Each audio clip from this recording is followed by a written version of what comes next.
Hello everyone, আমি অনিন্দিতা আর আমাদের channel অনি bits লাইফস্টাইলে স্বাগত জানাই।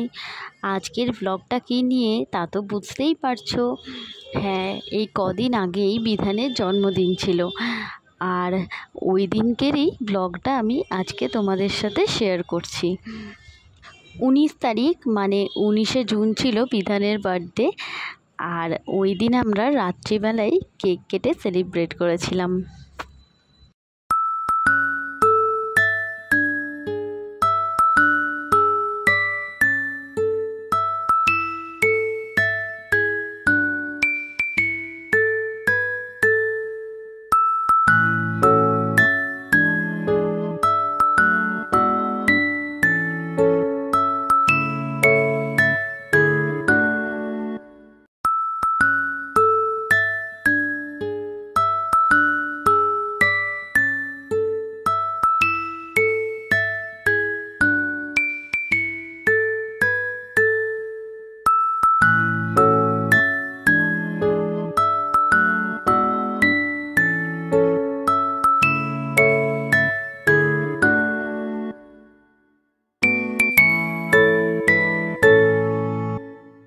আর রাত্রিবেলা কেক কেটে কেক খাওয়া দাওয়া করেছিলাম।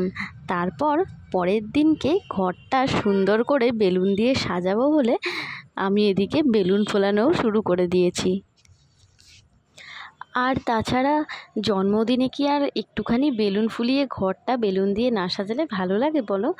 তাই জন্যই সুন্দর করে বেলুনগুলোকে আগে ফুলিয়ে নিয়েছি, তারপরে ভালো করে ঘরে বেলুন সাজিয়ে দিয়েছিলাম।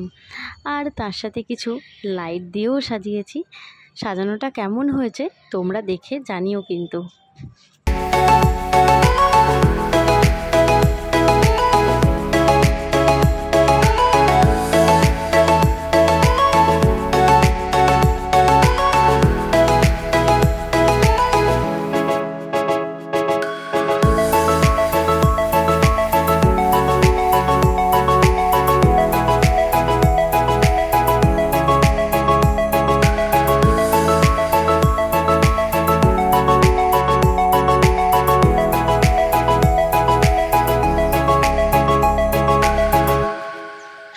আমার এদিকে ঘরটাও সুন্দর করে বেলুন দিয়ে আর লাইট দিয়ে সাজানোও কিন্তু কমপ্লিট। সাজানো তো হয়ে গেল, এরপর এই করতে করতেই সন্ধে হয়ে গেছিলো। সেই বিকেল থেকে শুরু করেছিলাম ঘর গোছানো, ঘর সাজানো এইসব। আর এই দেখো কেমন হয়েছে বলো। আর যার জন্মদিন সে কিন্তু এখন বাড়ি নেই, সে গেছে অফিসে। কারণ জন্মদিন হলেও বিধানের অফিসের কিন্তু কোনো ছুটি নেই।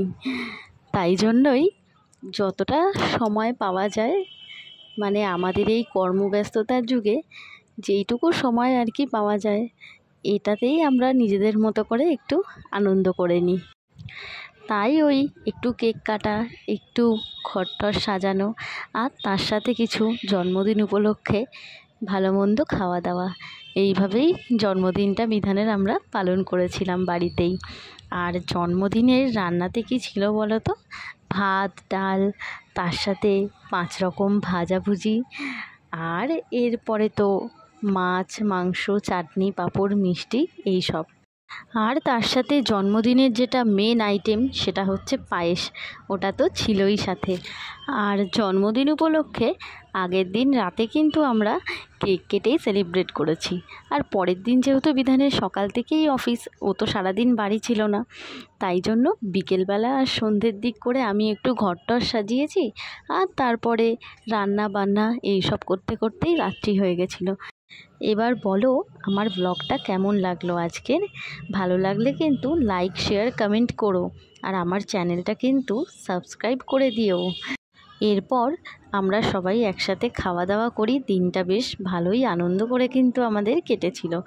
বিধানও অফিস থেকে চলে আসে, আসার পরে একসাথেই সবাই মিলে খাওয়া দাওয়া করি। আর ওই দিন কিন্তু ওর অফিসেও জন্মদিন সেলিব্রেট করা হয়েছিল। এই যে তার ছবিগুলো তোমাদের সাথেও শেয়ার করে নিলাম।